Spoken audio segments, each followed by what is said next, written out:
Graça e paz, irmãos. Que Deus, nesta noite, tenha misericórdia da gente e revele a palavra dele a cada um aqui, em nome do nosso Senhor e Salvador Jesus Cristo.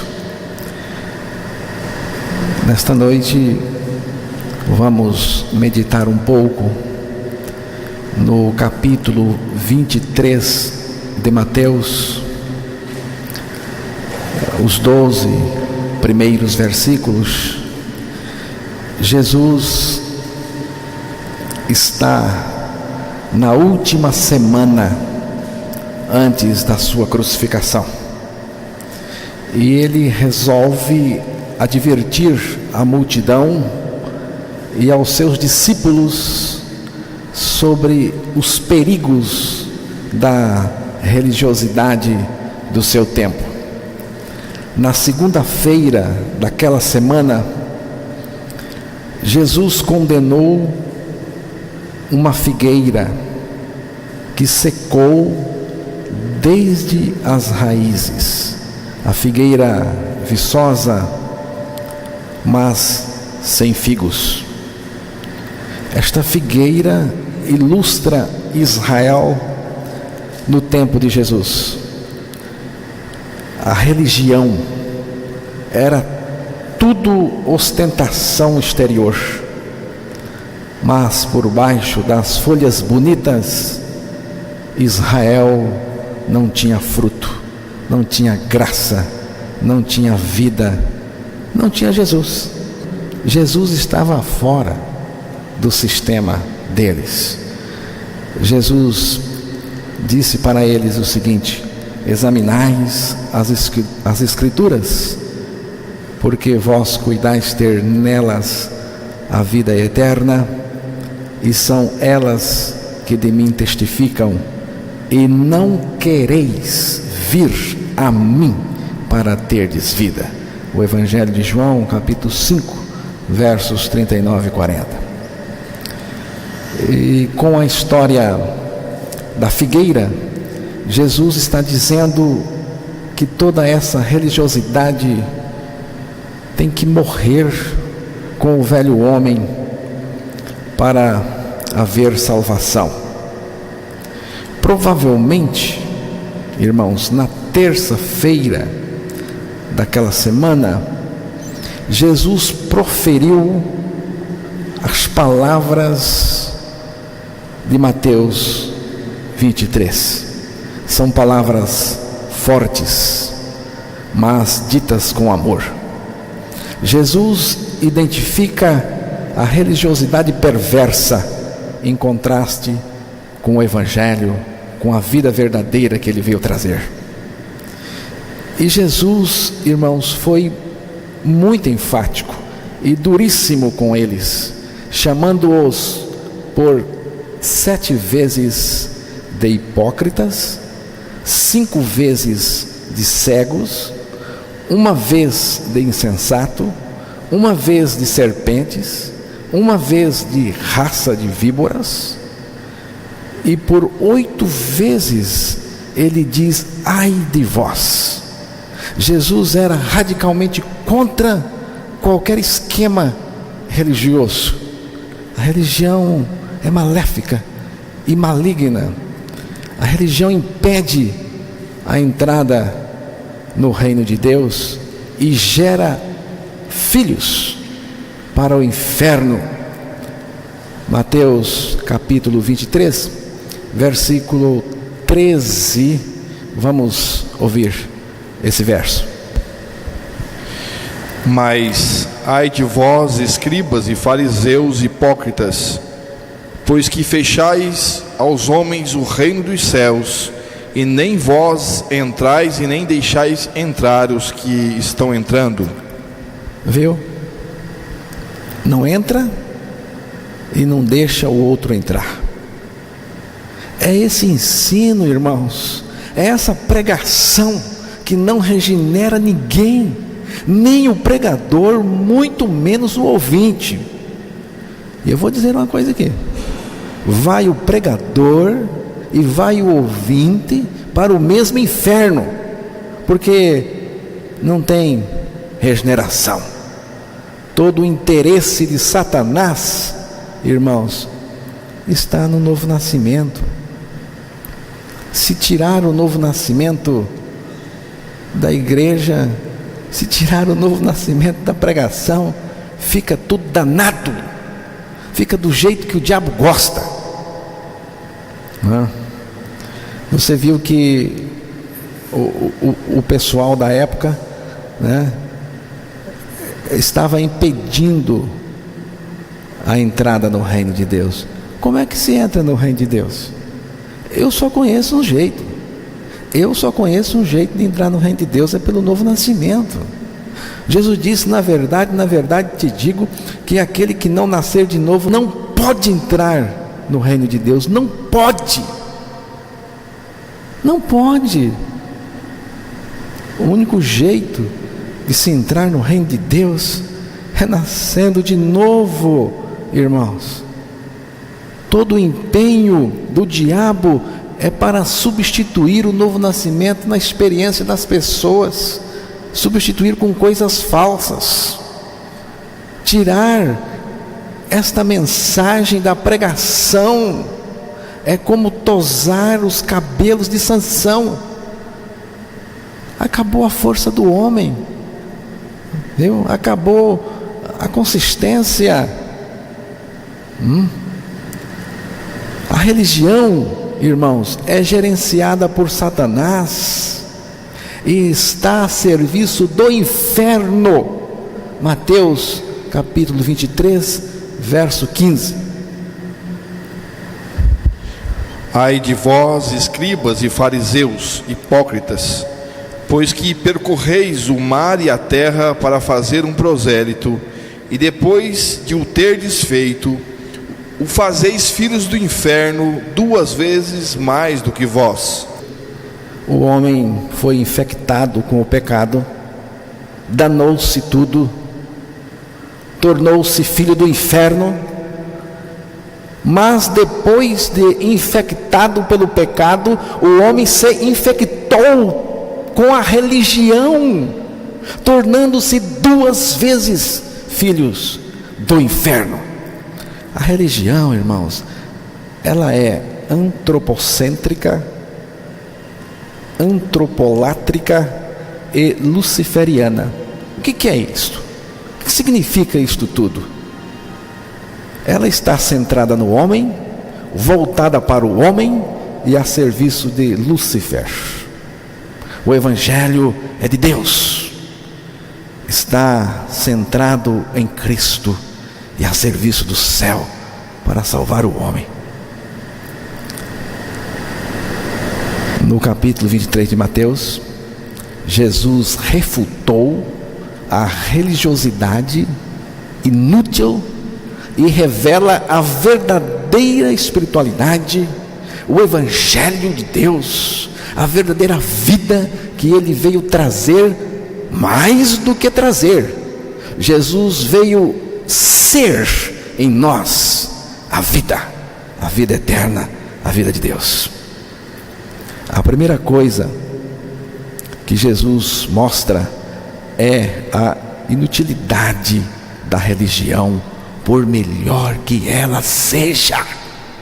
Mateus capítulo 23, versículos 1, 2 e 3. Então falou Jesus à multidão e aos seus discípulos, dizendo: na cadeira de Moisés estão assentados os escribas e os fariseus.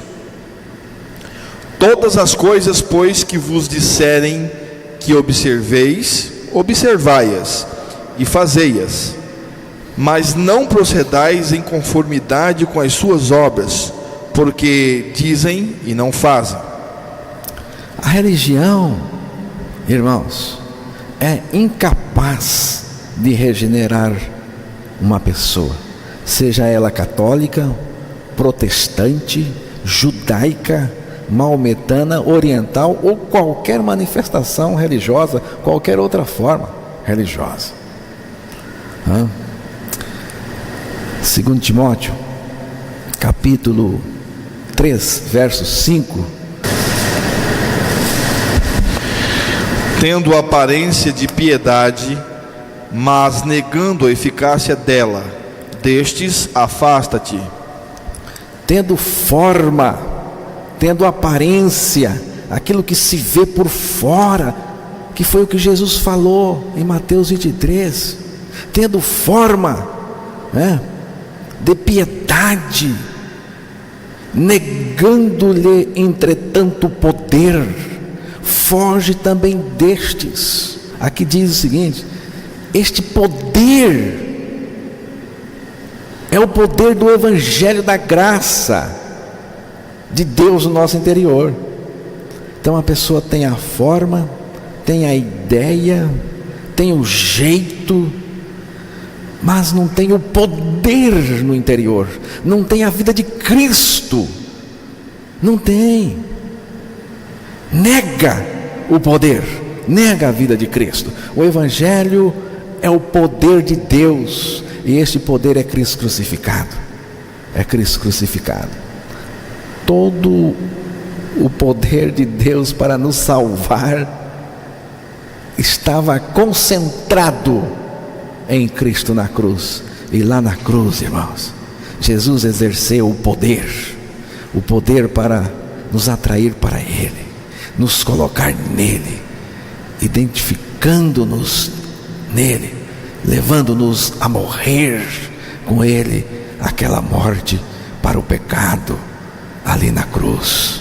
Ele nos levou a morrer com Ele na cruz, por causa do pecado, para o pecado, e com a finalidade de transmitir a nós a sua vida ressurreta. A religião da época de Jesus tinha uma boa linguagem,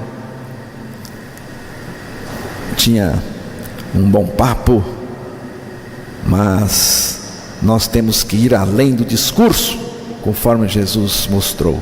Temos que passar pela cruz com Cristo e sair com Ele pela porta da ressurreição, para sermos verdadeiros diante de Deus.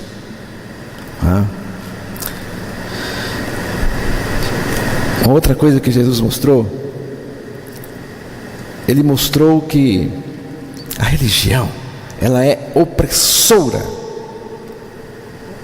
ela põe muito peso e opressão sobre as pessoas.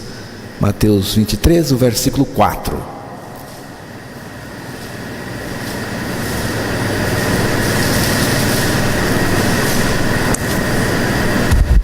Pois atam fardos pesados e difíceis de suportar, e os põem aos ombros dos homens, eles porém nem com o seu dedo querem movê-los. De modo geral, a religião coloca sobre as pessoas muito peso, fardos pesados, para que elas tentem levá-los com esforço próprio, com a sua própria condição, a fim de alcançar a aceitabilidade de Deus. Mas, irmãos, no Evangelho de Jesus, nós não somos aceitos pelas nossas atuações, desempenho e credibilidade. Nós somos aceitos pela obra de Cristo na cruz do Calvário. Eu tive que conversar com uma professora do Gabriel, porque tinha muita coisa na bolsa dele e estava muito pesada e machucando as costas, o dorso do menino. Ele colocava aquela bolsa nas costas, saía torto, e quando voltava, se queixando de dores nas costas. Aí eu conversei com a professora para ver a possibilidade de deixar um pouco do material didático, os livros, no armário da sala de aula, para aliviar um pouco as costas do menino. Irmãos, a religião é assim. A religião faz isto com as pessoas. Ela coloca peso sobre peso sobre as costas, os ombros das pessoas. O peso religioso com o peso do pecado são os piores pesos que existem. Mas as pessoas gostam de religião pesada, incrível.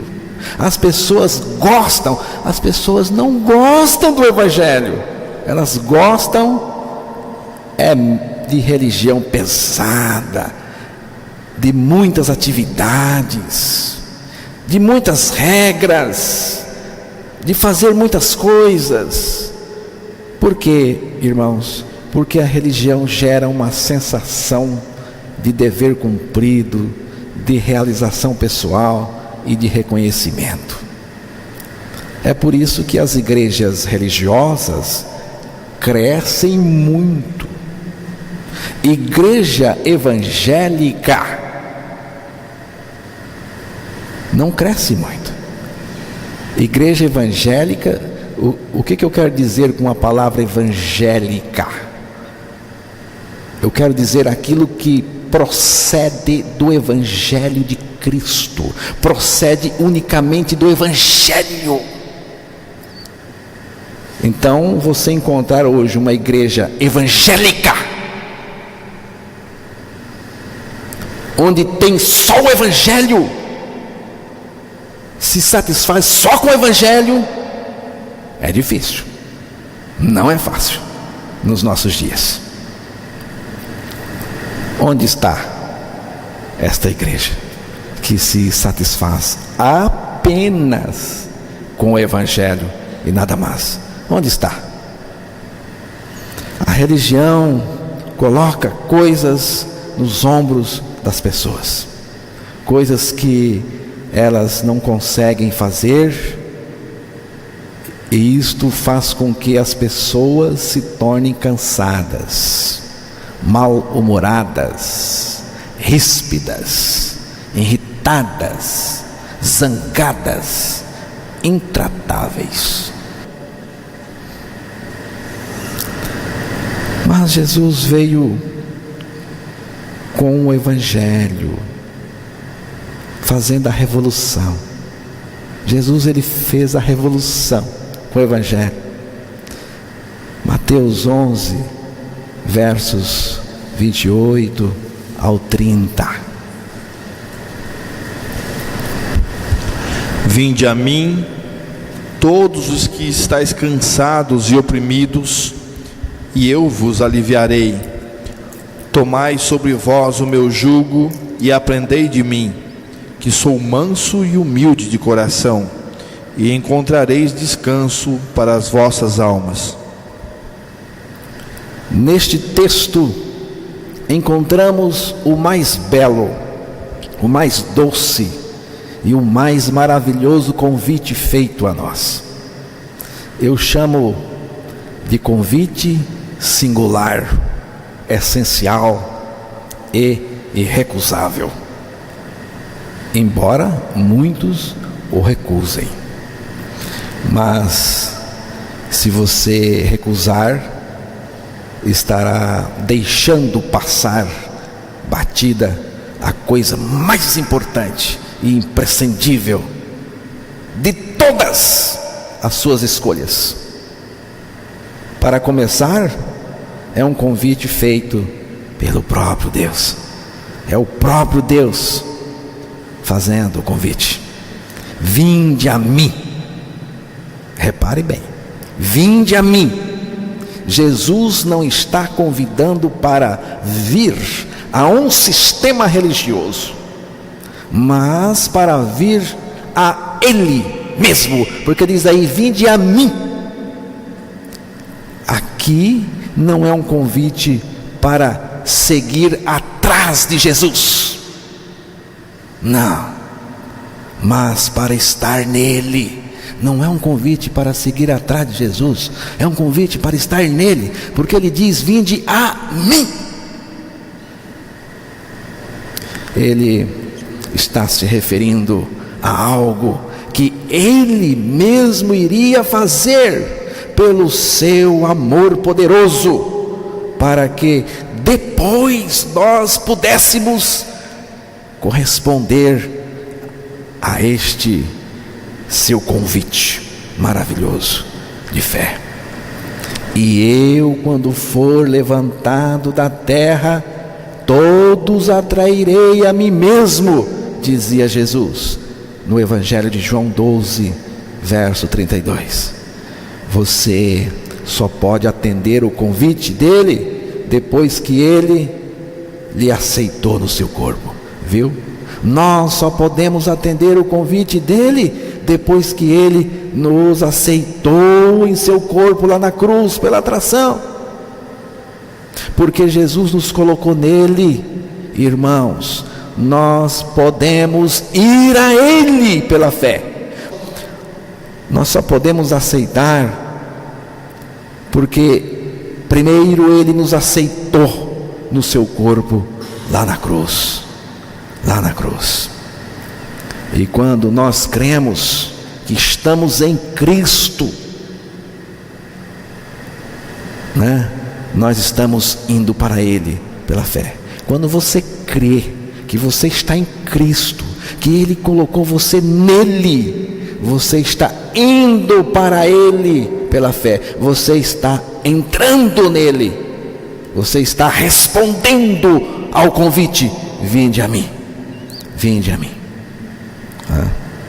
Irmãos, ali na cruz, lá na cruz, caíram todos os fardos e todos os pesos de mim, e na ressurreição Jesus vive em mim, dando-me descanso, descanso para a minha alma.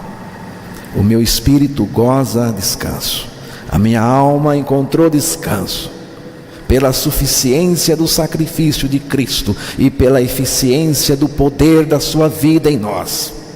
E o nosso corpo encontrará um descanso permanente no dia da nossa redenção e da redenção de todas as coisas. Jesus também mexeu com as motivações. Mateus 23, versículos 5, 6 e 7. E fazem todas as obras a fim de serem vistos pelos homens, pois trazem largos filactérios e alargam as franjas das suas vestes, e amam os primeiros lugares nas ceias e as primeiras cadeiras nas sinagogas, e as saudações nas praças, e ao serem chamados pelos homens Rabi, Rabi. A religião não consegue produzir motivações corretas e autênticas no que se refere a Deus. O mais importante na religião é o que fazemos, viu? O mais importante na religião é o que fazemos. O mais importante para Jesus é o que somos em Cristo. O ego é a figura principal do desempenho religioso. Tudo o que se faz religiosamente falando, em última análise, visa a exaltação própria. Jesus fez um diagnóstico preciso. Vejam: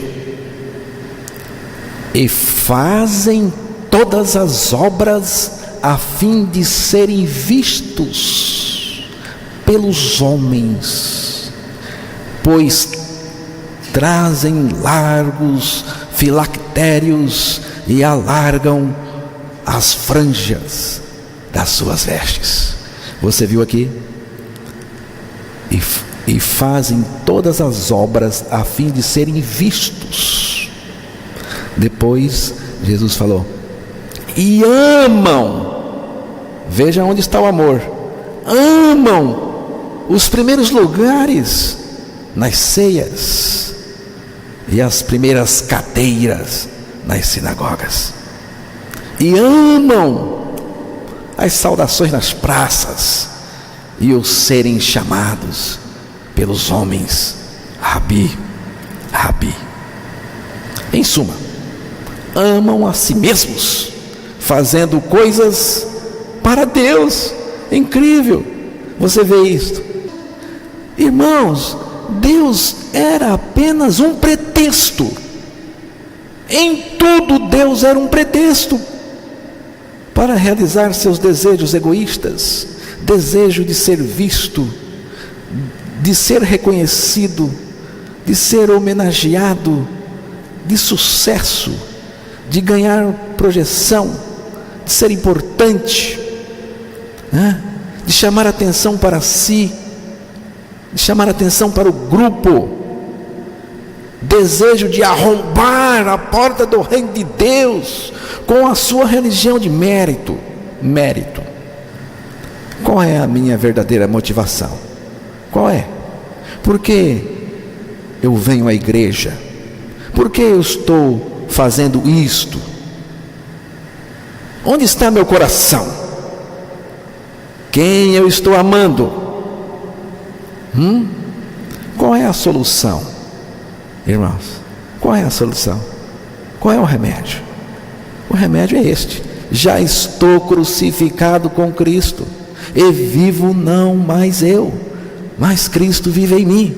E a vida que agora vivo na carne, vivo-a pela fé no Filho de Deus, o qual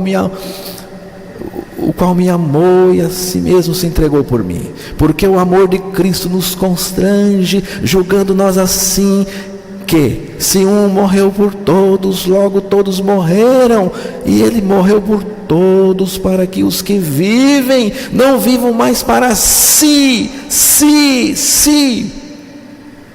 mas para aquele que por eles morreu e ressuscitou.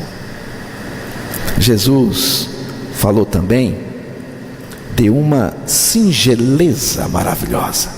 Mateus 23, versos 7 ao 10. E as saudações nas praças, e os serem chamados pelos homens Rabi, Rabi.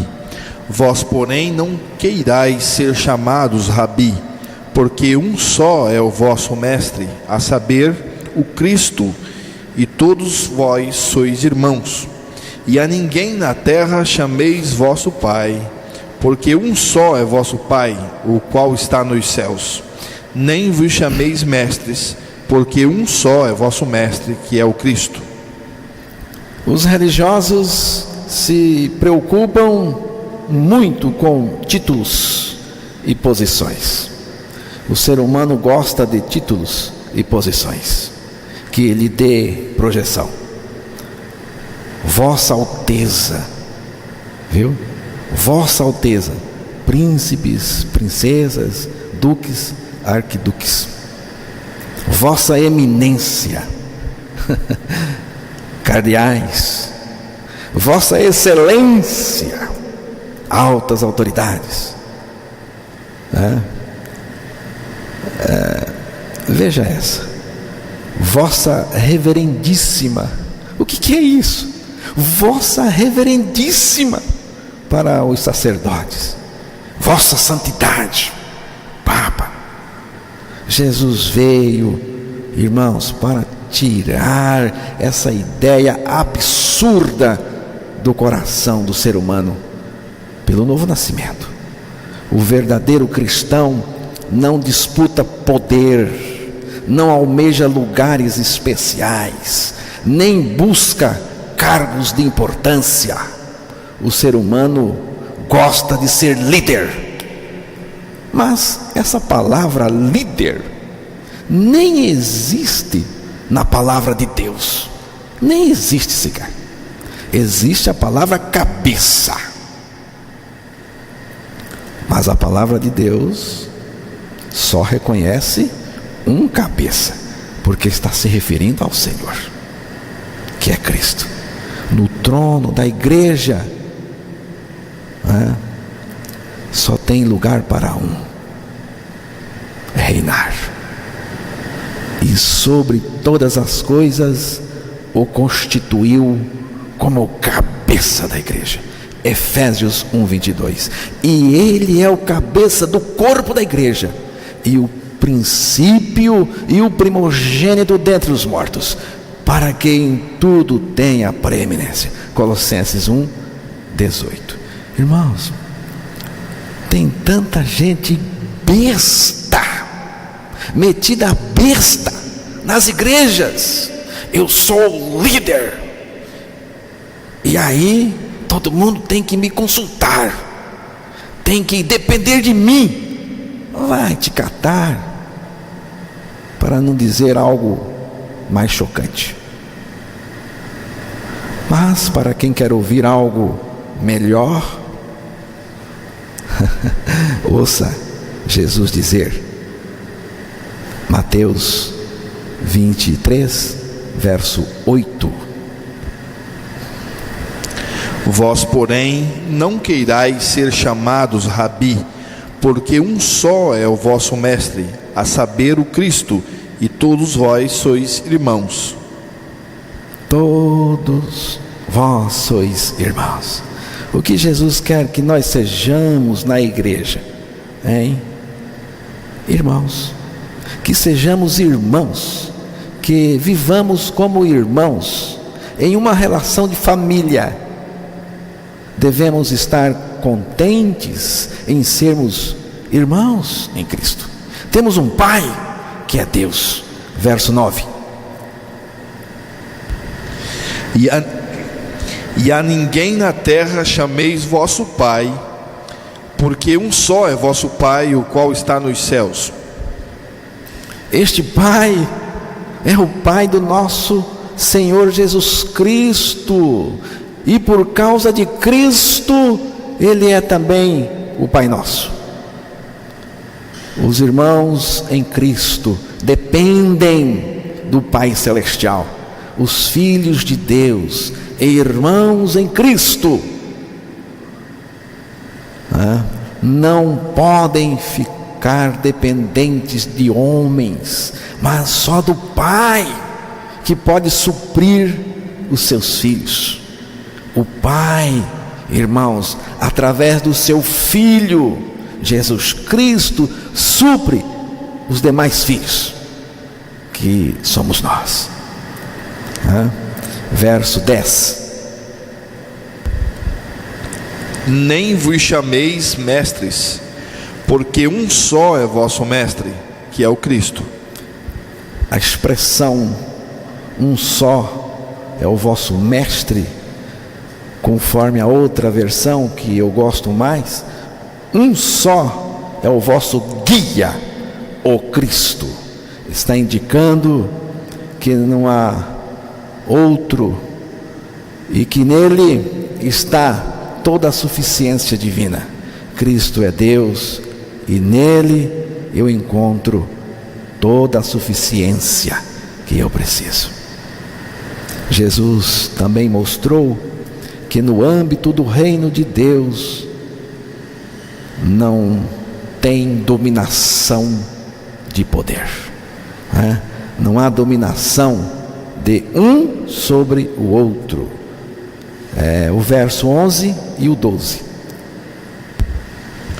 O maior dentre vós será o vosso servo, e o que a si mesmo se exaltar será humilhado, e o que a si mesmo se humilhar será exaltado. Jesus coloca aqui dois caminhos diferentes: o caminho de Lúcifer, que almeja subir os degraus da grandeza até igualar-se a Deus, e o caminho de Deus, que desce pelos degraus da insignificância até a condição de servo. O que é um servo? Servo é aquela pessoa que não tem nenhum direito, e que está sob a égide de um poder que domina sobre ela. Servo é aquela pessoa que crê sua morte e ressurreição em Cristo. O servo carrega as marcas da cruz. Não existe serviço genuíno sem o caráter de servo. O servo está destituído de qualquer ideia de grandeza e de poder. A exaltação própria não cabe dentro de um servo. O servo não prevalece sobre o outro. O servo não se exalta sobre o outro. O servo não tem domínio sobre ninguém. O servo serve a Deus e não se serve de Deus, como que se Deus fosse obrigado a realizar todos os seus desejos e caprichos.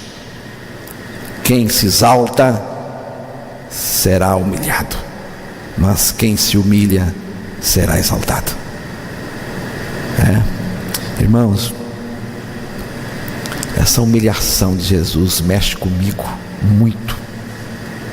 Ele, subsistindo em forma de Deus, não julgou como usurpação o ser igual a Deus. Antes, a si mesmo se esvaziou.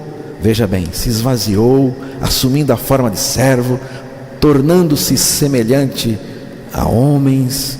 A si mesmo se humilhou, tornando-se obediente até a morte, e a morte de cruz. Mas aqui termina a sua jornada de humilhação e começa a sua outra jornada, a sua exaltação. O Pai o exaltou, ressuscitando-o e colocando-o acima de tudo e de todos. Mas a sua descida mexe comigo, mexe. Outra coisa que mexe comigo, irmãos, é o serviço chocante que ele realizou. Um Deus que se abaixa para lavar pé sem o menor interesse. É demais, é demais. Ele fez isto motivado unicamente pelo amor e não por interesses políticos. Servo é aquele que serve sem nenhum interesse egoísta, sem nenhum sentimento de grandeza ou inferioridade, porque experimenta profundamente a obra da graça de Deus na sua vida. Amém?